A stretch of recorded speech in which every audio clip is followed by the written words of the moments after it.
प्रकारचा अर्थसंकल्प, सर्वसमावेशक अशा प्रकारचा अर्थसंकल्प राज्याला सादर करण्याचा प्रयत्न केला आहे। काहींनी त्याचं कौतुक केलं, काहींनी ते टीकात्मक घेतलं। अर्थात तो ज्याचा त्याचा अधिकार आहे। मला एवढंच माहिती आहे की राज्याची आर्थिक घडी ही देवेंद्र फडणवीस मुख्यमंत्री आणि एकनाथराव शिंदे आणि मी उपमुख्यमंत्री आमच्या सगळ्यांच्या उपस्थितीमध्ये चांगल्या प्रकारे पुढे चालली पाहिजे। महाराष्ट्राला देशाच्या पातळीवर एक वेगळं महाराष्ट्राचं नाव आहे, नाव लौकिक आहे। तो तसाच पुढे कसा वाढेल याकरता आमचा प्रयत्न चालला आहे। दुसरी एक गोष्ट, मी काल काही ठिकाणी बोललो, देशाचे पंतप्रधान नरेंद्र मोदी साहेब, अमित भाई शाह, पीयूष गोयल आणि कृषी मंत्री शिवराज सिंग चौहान आपल्या महाराष्ट्रामध्ये मोठ्या प्रमाणावर कांदा उत्पादक शेतकरी आहे आणि निर्यात करण्याच्या करता जो टॅक्स लावलेला होता त्याच्यातलं 20% टॅक्स कमी करण्याचा निर्णय हा घेतला गेला केंद्रीय पातळीवर आणि त्याचं स्वागत आम्ही सगळ्यांनी केलेलं आहे। शेतकऱ्यांना एक मदत करणारा हा निर्णय आहे।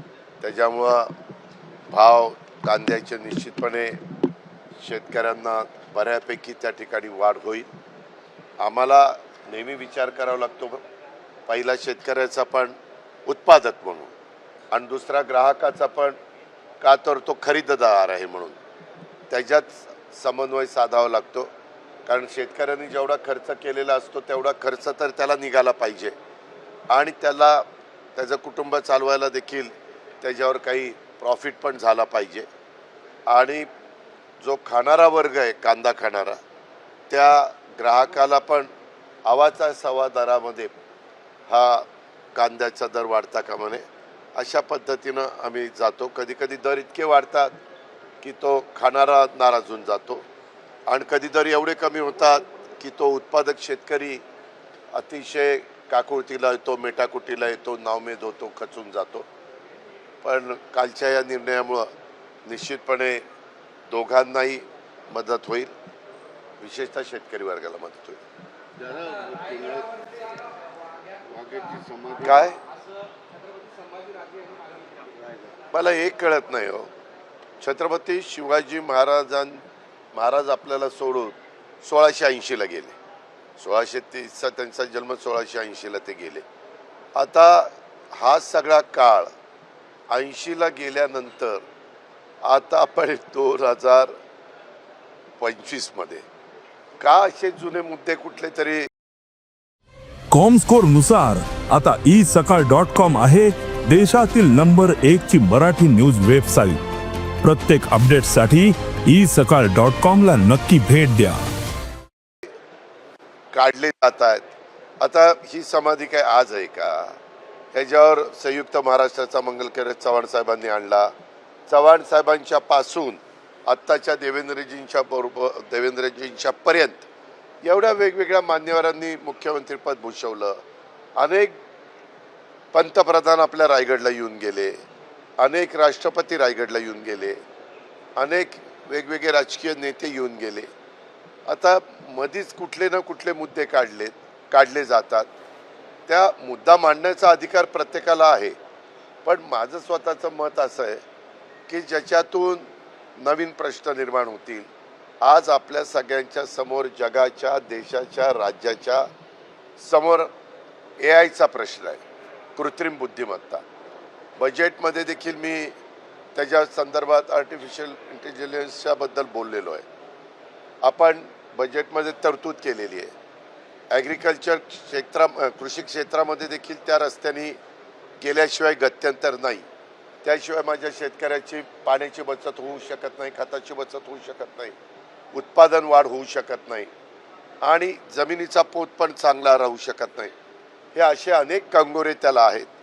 त्याच्यामुळे ह्या गोष्टीला आम्ही महत्त्व देतोय। त्याच्याकरता लवकर काही कॉन्फरन्स घेता येईल का?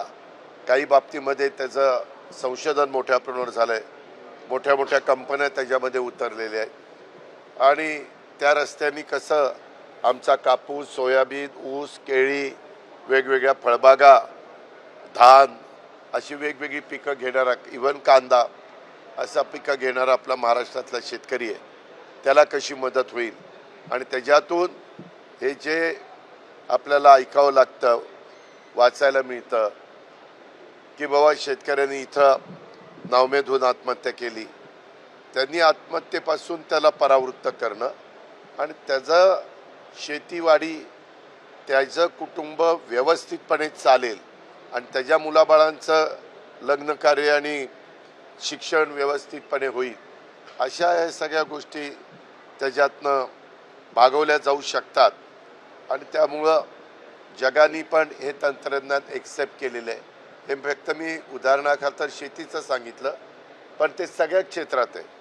काल पण एक चर्चा आमच्या इथं आंबेगाव मंचरला झाली, सगळे पत्रकार मित्र होते तिथं.